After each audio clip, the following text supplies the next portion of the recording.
What's up, everybody? Welcome back to this week's episode of the Antler Up Podcast. So I got something new, trying something different. I had some technical difficulty. You would think this for myself and for Bill Harvey on the other line, that it would be our first time recording this, but we're live, we're going, we're recording. Hopefully we get through this one.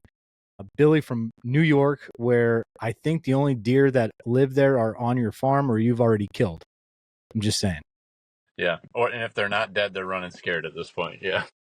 Yeah, exactly. Because I was just up there this past weekend on rifle opening day and didn't see shit. Yeah. Opening day was very, very slow. It was, I don't know, man. It has been, I just feel, I feel like every year we're like, oh, this is the most different rut, or, you have all these expectations going into November, what it's going to be. And the deer movement's been god awful since like October 25th has just been bad up here. I don't know what it is. It's consistent everywhere. There's people shooting great deer, but it's hard to come by without being in the right place at the right time. It's kind of like that way, same thing in Pennsylvania, because the next day for Sunday hunting here in PA, when we were able to go out, I thought for sure where I go back at home, Northeast PA, I thought for sure that was going to be a good day. And again, I got skunked. Like I didn't see shit. It was just bizarre. It was just so strange because the day prior, cameras were blown up. Had a really good buck on Friday at like 1:30, just randomly shown by himself. And I thought for sure Sunday could have been a really good day. Like 7 mile an hour wind. It was a northwest wind, which is perfect for me usually back at the club. And I struggled, didn't see anything again. So that's the first time in a long time I could think of that 2 days in a row where I got skunked as not even seeing a doe or something. Yeah. But sweet, man. Well, I got Billy Harvey on. Billy's been a guest on the podcast for many times, but it's been way too long since he's been on here. And I'm representing the hat. Billy's from Mr. Pertner Outdoors. Dude, it's a great pleasure to have you back on, because anytime we could get a chance to talk, I appreciate it. I know we are on that like little group message on Instagram with a bunch of us guys, and we send, trophy pictures of, all that good fun stuff and funny memes, whatever. But it's just getting it to the backstrap boys. Dude, we're going like 3.5-4 years strong on that thing, which is kind of cool. But yeah, man, I just want to just talk a little bit about tradition with you. Mm-hmm. So when I think of tradition, as far as like close acquaintances goes, you are at the top of the list. And what I mean by that is you have your home base of New York, but you also have the Pennsylvania thing that you come in with your guys. So I feel like you could kind of, if a certain question you feel like you can answer for one or the other or both, please do so. But like right off the rip, Billy, growing up, what were some of your earliest hunting traditions you remember growing up, and who influenced those traditions the most? Yeah, I mean, you could probably dig and find other things, but the first thing that comes to my mind is just our family deer camp, the deer camp that my dad and his brothers helped build when they were young boys, and that is now our family deer camp. And it's the opening day of gun season is what my memories are, probably the earliest age, and well before I was able to hunt. But my dad bringing my brother and I up the night before, our opener always used to be on Monday, which I think is similar to what Pennsylvania used to be. And that Monday opener, everybody would be at camp all weekend before. And I just have fond memories of my grandfather bringing my brother and I up. And for whatever reason in my head, I always remember it being, we had like 3 feet of snow on the ground. I feel like there was always it was probably like 1 year there was 3 feet of snow on the ground, but like my memory, that's what I see is like our camp with all my uncles and the guys that I idolized up there at camp, and everybody shooting their guns and sighting things in. Like at that age, that's all I remember of those formative years around hunting camp and the tradition of it. And then I guess the last thing that comes to my mind is when my dad would go away on the weekends and hunt at camp. And when he got home, if he started backing in the driveway, it meant he got something. So I can remember my brother and I, mom being, this was before cell phones or anything. Mom's like, "Oh, your dad's home. Jimmy and I going to the window and looking out to see if dad's backing in or pulling in, because we had no cell phones. There was no phone calls. There was no nothing. You didn't know what happened at camp that weekend. It was like really exciting for dad to come home. And as a young kid, you were fired up to get to the point where you could go up there and be part of that. So I don't know if that answers your question or not, but Yeah. that's it for me. Yeah, so dad, and like you said, your whole family was a big influence with that. And so when you think of how starting young, and when you started going up there as a kid, and now as an adult and everything, how have those traditions changed for you now over the year? Like any new customs that you started, like just basically the evolving traditions now. Not really. We try to keep it, with our Harvey deer camp, we try to keep it as true to what it has always been. And, it's interesting to see the generations changing. My grandfather passed away probably almost 10 years ago now, my grandpa Bill Harvey, and him and his best friend Bob were like the two elder statesmen of the camp. And Bob is still alive. He's still with us. And it's always like that's a big part of our opening day deer camp tradition is Bob coming up, and he's still able, which is amazing at, he's almost 90. So he's able to come up to camp and everybody kind of comes around the table. And, our camp is it's not a huge Taj Mahal. It's a 20 by 30 log cabin in the woods. It's all one room. So it's very personal. Like there's nobody's like separated from the group. It's around the table telling stories. There's very little technology. We don't have running water. It's it's the best. And the weekends at deer camp, we try to keep them as true as they've always been. We tried to watch the Tyson fight Friday night, and all of our cell phones were maxed out of data. So we're like, well, screw it, we're just turning it off because it kept buffering.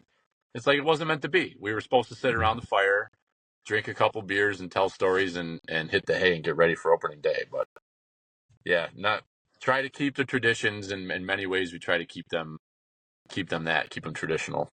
Yeah. So when you think back to that, obviously, like you said about as a young boy and waiting for your dad to come home, when you started going though, Billy, what's been one of your most favorite memories to date, well, regarding your deer camp?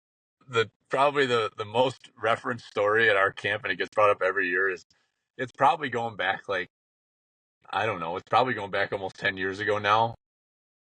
It was open the night before opening day, and I would have been in my early 20s, in your partying years. And this is when Four Locos were still like that. They were still full bore, full test.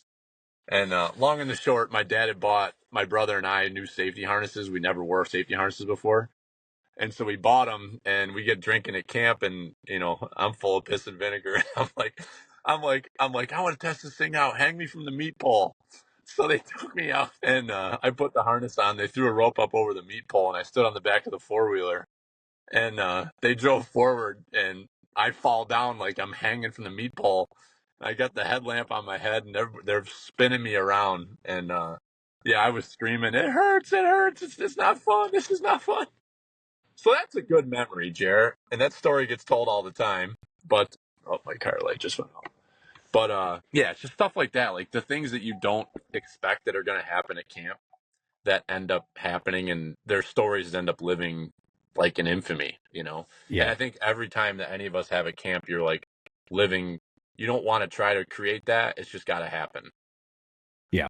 There's 100 stories to tell of things that have happened at deer camp, but they all just organically happen. Yeah, absolutely. And I have not So done that since, for the record, people. I learned my lesson. Don't try it at home. don't try it at home. Beyond the hunting side of things with it, Billy, like non-hunting rituals tied to the camp, like whether it's like the meals, the storytelling, like you're saying, everybody's very close knit around. It's that open floor, basically. Any preparation habits that are very meaningful to you in your camp? That's like, I mean, yes, it's hunting related, but it doesn't have to be regarding a specific hunt, if that makes Yeah. sense. I mean, it goes back. I was going to mention it in the previous question, but the meal, my grandfather would make venison stew every year for the night before opening day. And when he got to the age and he had some health issues where he couldn't do it anymore, my dad would help him do it. And then since he had passed, my dad has taken that on. And so my mom and my dad, they work throughout the week and the nights prior to prepare that meal. And then when everybody comes up, it's Grandpa Harvey's venison stew with garlic bread is what we're having on opening day. And like that is opening day. Like we don't eat hot dogs, there's no hamburgers, no pulled venison. It's like you're eating venison stew is what you're having the night before opening day. So yeah, that is concrete at the Harvey Deer Camp. I love that.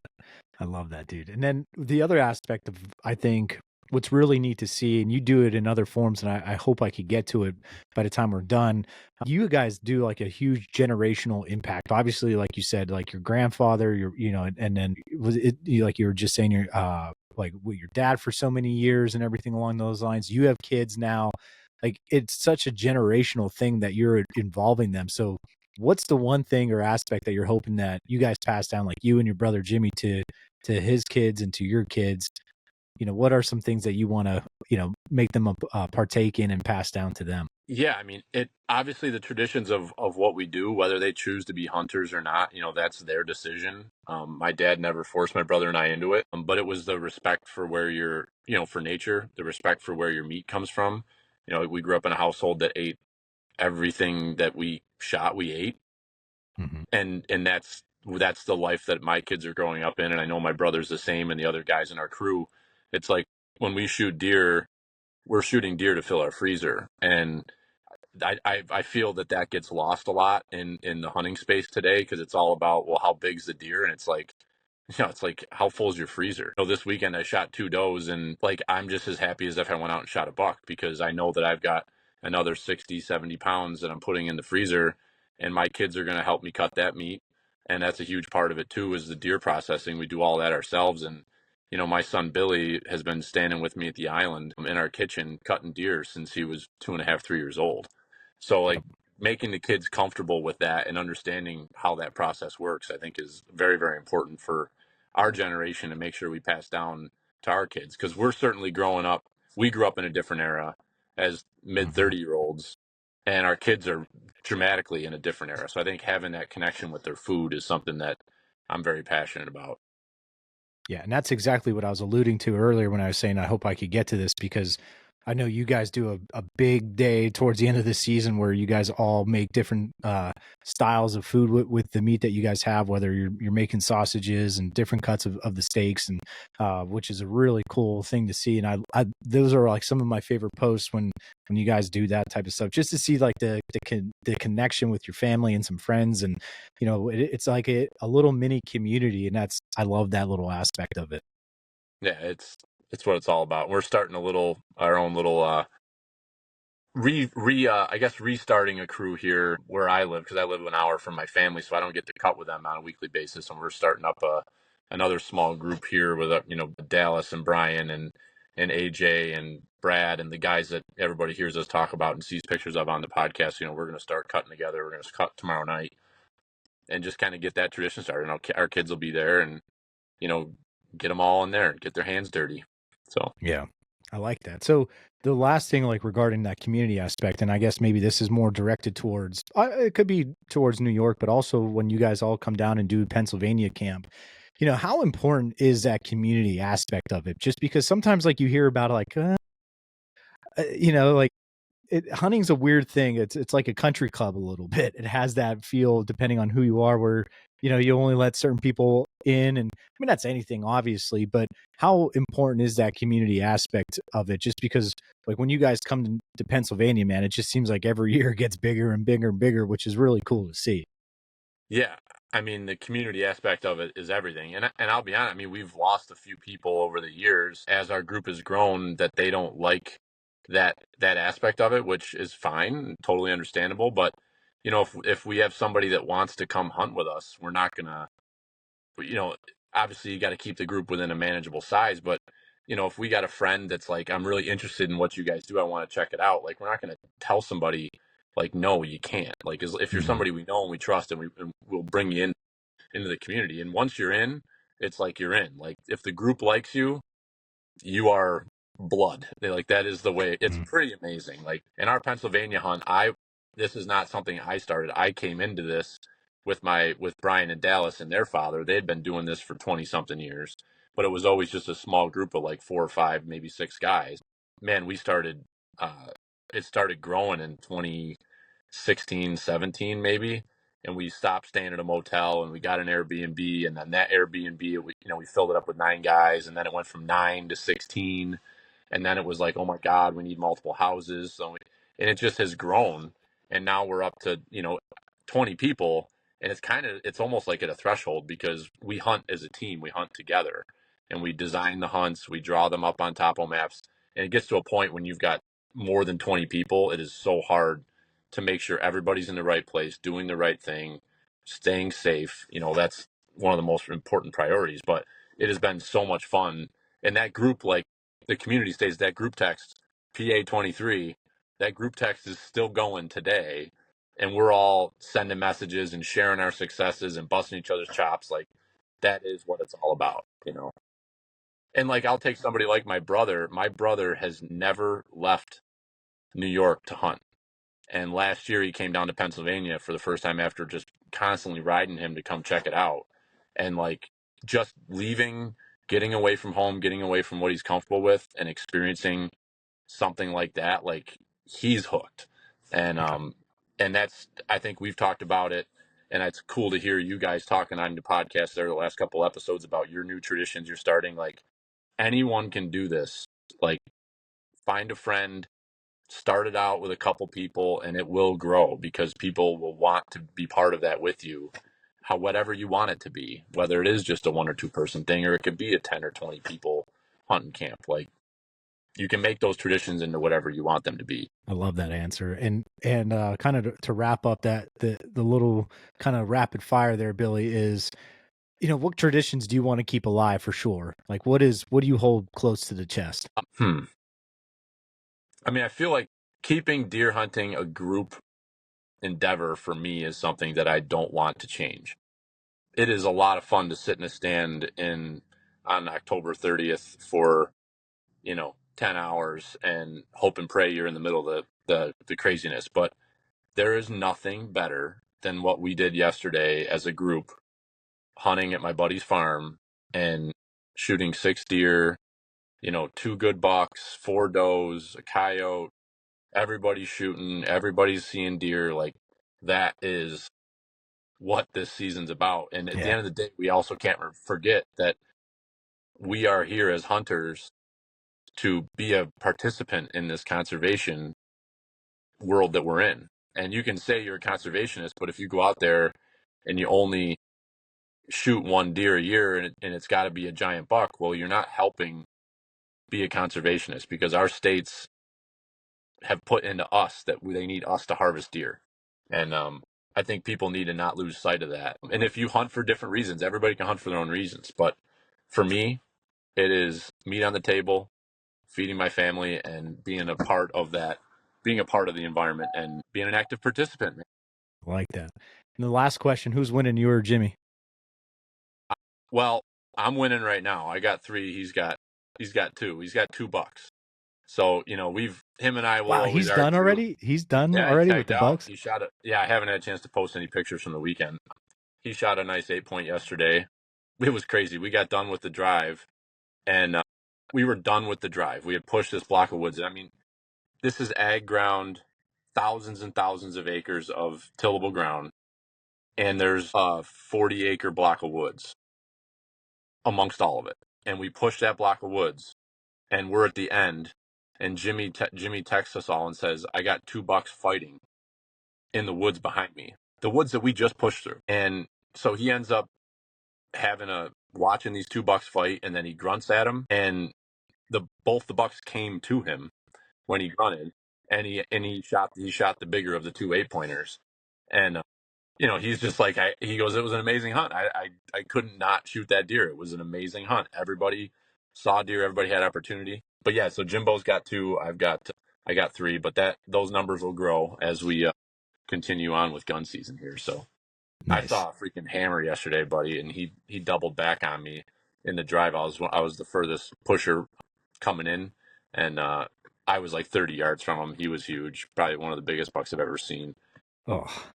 And he let me get right on top of him, and I stood there, and it was dead quiet, like 7:30 in the morning, frosty, and I'm in this thicket, and I'm just sitting there looking around, and I took 1 step, and he busted, and I had my rifle, and I tried to swing on him. I got him in the scope, but it wasn't anything decent. Maybe if I had a slug gun or iron sights of some sort, I could have had a better shot at him, but nothing. and he was out of my dreams. I was like, holy shit, that was close. But like, that's the stuff that I live for. Like, just being out there and just being in there with him is phenomenal. I love it, man. Dude, I appreciate you doing this for me. And like I said, when I think of tradition, Billy, I think of you and your family, and just always hearing the stories from afar and just seeing what you guys do in general, of what you do post and talk about on the podcast and everything along those lines. And obviously, Jim talks just so highly about it and how much he appreciates it and values those opportunities. And like we were just chatting before, I'm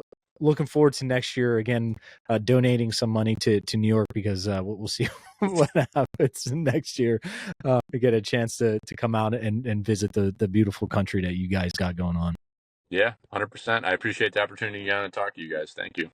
Absolutely, man. Well, everybody, thanks again for this chat. We're going to do another one here right off as soon as we say goodbye to Billy. But Billy, where can people find you and follow along, listen? I love, again, you guys are just down to earth, just no BS, and just talk about fun hunting. So where can people find you and all that fun stuff?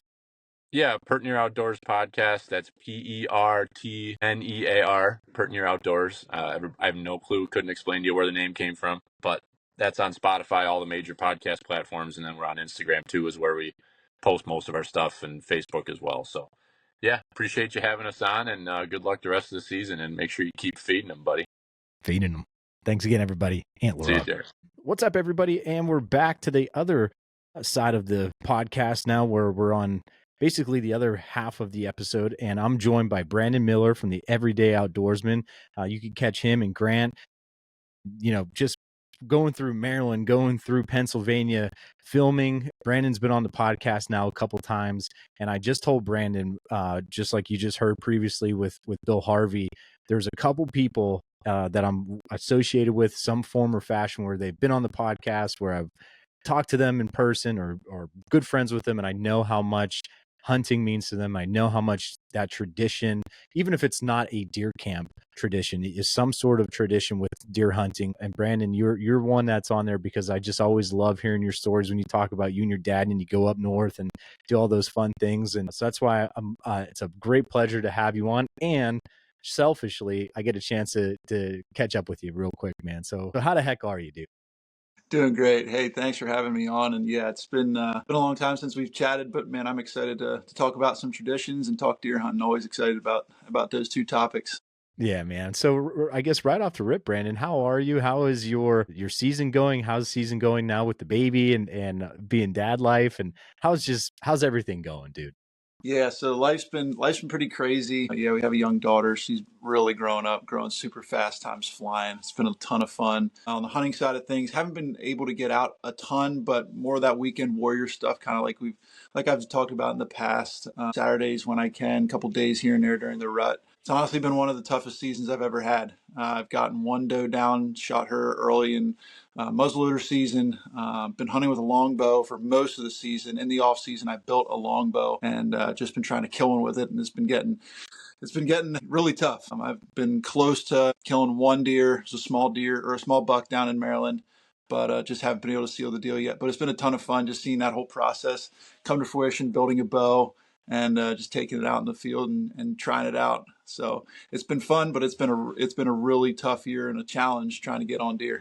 Yeah, this year has been a weird year. I mean, I have, just like you just said, I haven't been able to get out as much as years past. Like you said, more of that weekend warrior aspect of things, just because of my work schedule, because of the family. My oldest is really busy, so she used to be.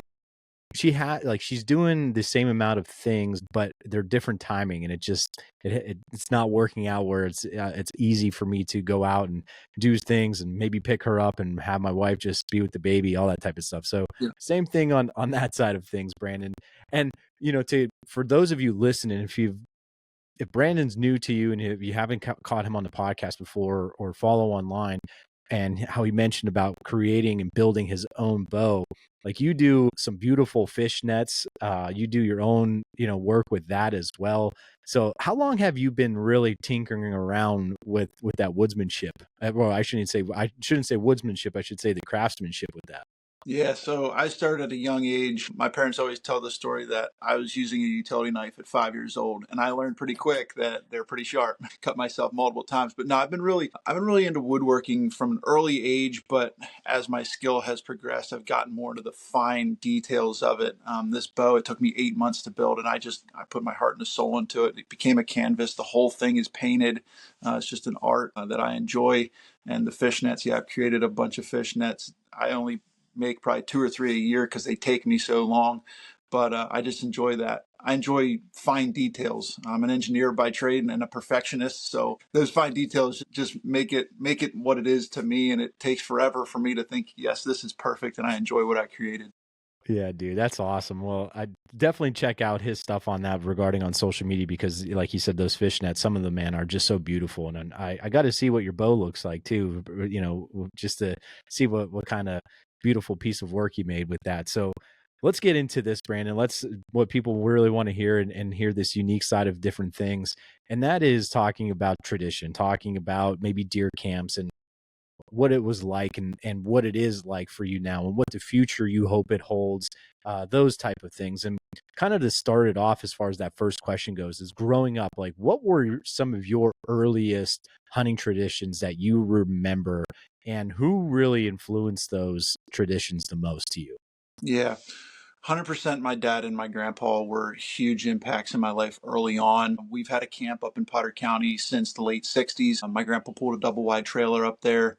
And yeah, ever since I started hunting back in 2007, I've been going up there. And it's just, I love it up there because nothing has changed. It's the hills are still the same. Yeah, there's some timbering going on, some gas wells going in, but for the most part, you can find hills that just have not been touched in many, many years.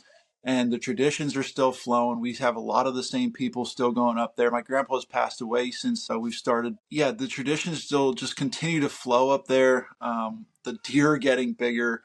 There are maybe less deer, but these bucks that we're hunting are just incredible. I've hunted up there now for quite a few years, and I've actually only ever killed one buck up there, but I've seen quite a few good bucks, missed a couple, but yeah, it's not all about that for me. It's about joining in with family and friends, getting new people up there to deer camp to just enjoy and experience the hills. Not a lot of people have experienced that, and that's what we're kind of finding out. There's just people that are interested in deer hunting. And yeah, it's not easy up where we're at. I mean, these are some big country. This is some big country. And yeah, the deer population is healthy, but it's so vast they can spread out. So you got to work for them. Yeah, the tradition is really what keeps bringing me back. Yeah, I love to hear that. And I always recall back to one of the episodes that you did with me. And it was that one year where you just like exploded and filled almost every tag that you had. And the one story where you said you hiked up the mountain and you shot a doe and just how much work goes into it. And it's, you got to love it. And like you said, it's so vast. It's so big. I think of even just where I hunt back at home, Northeast PA, and you talk to my buddies will bust my chops about like why I haven't killed the one real big one or a couple of those really big ones. I'm like, you don't realize there's no pressure. It's pigeonholed. They could hide wherever they want. Like it is, you know what I mean? Obviously during the rut, you got to be where the does are, but sometimes still it's, it's tough hunting and that's even not as big and as wide as what you're dealing with out there in that part of the state. But I love to hear that your grandfather, he brought that up years ago and the double wide and all that stuff. And you were saying about friends and family wanting to get that more. And that's the other aspect. It's, was it more of that like family event, social tradition with friends now, or is it a mix of both? And when you think about that, how like that shapes your overall experience, right? Like if you think back, was there other relatives there, so when you look at that, was it more of a family event or like that social tradition with family and friends? Yeah, I think it was definitely a mix. We still have a lot of family that comes up. We probably have 8 or 9 guys in there, but it's a mix. We have friends too that come along, maybe one or two friends each year. And like this year, we're taking up a gentleman. He's actually my cousin, but he hunted one time and Nice. he got a deer, but it was farm country. Not to take away from that, but this is going to be a completely different experience for him. And so he's gonna walk around the woods with my dad, and I may do some circle drives. But no, it's definitely been a good mix, and it's been the same guys for many years. So, and it's some of these guys I don't see that often. So they're hunting all season long. We come there in rifle season. Now we're tossing stories around, and you hear the same stories year after year. You have deer hanging on the wall, and you just love talking about all those different stories. And we're talking about 4 points and spikes and 3 points, like all those junior bucks that used to get shot when there wasn't antler restrictions. But man, those stories are just still so fun to hear. And yeah, you drive in the lane at the end of the opening day or any of the days, and you're just waiting to turn that corner to see that meat pull. Did someone get a big one or what have you? So there's just so much excitement, and that's kind of separate from the deer hunting yet too. There's a lot of things you're so excited about, and then yeah, we get to go walk around the hills and try and kill a big one. Yeah, exactly. That's, you said that because, and I'm sitting here smiling, like I'm grinning ear to ear because we're approaching that rifle opening weekend here in another, week and a half, I guess you could kind of say, or whatever. And recently, me and my good friends, we have a place to call home for a camp. So this is like inaugural year of, we're calling it AU camp, and just everybody getting together. And man, we're just talking on the phone earlier, and we're just giggling because we can't wait. It's more so of not necessarily the hunting aspect. It's just the camaraderie of getting together. And for some of us, we've never really been together when someone's been successful too. So it's like one of those things, like I said it on the previous episode with it, where I said it's a very hunting's even though we go with people, not a lot of time do you hunt with somebody, right? You might have someone filming and doing all that fun stuff, but like for the most part, our time's precious, right? So we were saying like on our Saturdays are our Saturdays. Yeah. You know what I mean? So like for as much as I would love to hunt with you, it'd be like, hey, let's go hunt together, but where are you going? And I'll go here type of ordeal. And then we'll meet up and hang out afterwards. Right. So we're like dying for that opportunity to just be there, experience camp. Cause the couple of times that we've done it already, Brandon, oh my gosh, like you said, it's just unbelievable. And to talk to individuals like yourself that have been doing this for such a long time, and it's such a ritual. And I love just hearing how much it means to you guys, and how much, and you look forward to it. So kind of like looking at that now, the evolution of them, right? Like you said, things have changed, people have passed on, and new people are coming in, and friends and relatives. So like what traditions have maybe changed, and are there any new things that you look forward to now? Man, I don't know. I can tell you this is completely random, but like every night at deer camp, it's cheese and pretzels and Sprite. Like we know that is what's going to happen. Like an hour after dinner, we're having cheese and pretzels and Sprite, and we're going to bed. Like and that's something that it's like on our packing list. Like we better have those three things because we know that this is a tradition, and that's been a thing since I started, and probably well before I was even there. It's just such a simple thing, but it's something that we do every single year. And I hope it never changes, and I'll do my best to keep it going. That's nothing to do with deer hunting, but it's what we do. Yeah, exactly. That's awesome, man. And do you have any favorite memory from camp? Like, do you have one that just, when you think of deer camp, or like you have a coworker that maybe doesn't hunt or something along those lines, and they're like, why deer camp? Like what? And you'd be like, oh, I got to tell you this one story. What is that one story that your favorite memory from deer camp? Well, I'd say probably my first buck from up there. Actually, it was my first buck ever. It was in 2010. It was beautiful 8 point, 6 to 8 inches of snow. My dad and he was sitting up above me a little bit, and he said, at 9 o'clock, I'm going to start walking towards you. Well, at 9 o'clock, here comes this buck, and he's picking up his stuff to come towards me, and I let one ring, and yeah, it was just a beautiful day. I was probably 14 at the time. We had a 2-mile drag out in deep snow, and just being able to get that buck out, it took us 5 hours to get him out, but to put him on the hitch haul when we got to the truck and just bring him back to camp, you kind of do that parade through town. We don't really have a town, but you just have that drive back to camp, and you get to hang him up on the meat pole and just share the experience with everybody in camp. That's a memory that I will never forget. I love that, man. And what's funny is, I don't know if you have the same conversation that I've had recently with my father, where when we were back at home this past season, and we hunted kind of close to the bottom, and actually back, I call it a new area, but it's a spot that I hunted basically my whole life during rifle season as a young boy. But during archery season, we always kind of left it alone and, putting more pieces of the puzzle together. And so we've been hunting back over there and we're getting some really cool encounters. But anyway, we're walking up the mountain, and my dad and I just look at each other and I said, how the heck did you used to drag all those deer from the bottom here and up to the top? And he's like, do you remember that time? He goes, when we both shot those bucks when you were like 13 or 14, Jared? And he goes, and I was dragging both of them. I was like, I don't know how you did that, Dad. I'm like, I said, the last couple of years when you and I have had to do that on the opposite side of it, I was like, we were struggling. Like he would take one, I would take the other, and I'm like, why are we doing this? Like, let's just pack them out. But I'm sure you think about that with your dad. We're probably thinking, man, if we get one from way up here, we're not dragging it. Like you said, deep snow, 2 miles, 5 hours. Like nowadays, we're like, no way, we'll pack that sucker out. No, and with the size of these deer that we're killing these days, there's no way. The days of dragging is, I think, long gone for me if we're in deep. Yeah, if we're in deep, exactly. So now you I love it because one of the questions that I want to ask you, and you gave me the cheese, pretzels, and Sprite one. Mm-hmm. Other than that, any other non-hunting, anything tied to camp that is just meaningful to you? Like you said, the stories, the preparation, anything that you guys get to do, and it's like, hey, that day before we're figuring out where we're going, or is there anything maybe even though that is tied to the hunting, but like anything non-hunting rituals that you guys do for camp? Yeah. So I got two of them for you. So the first one is we have a huge topographic map. It's like 4 feet by 4 feet of just like the whole area.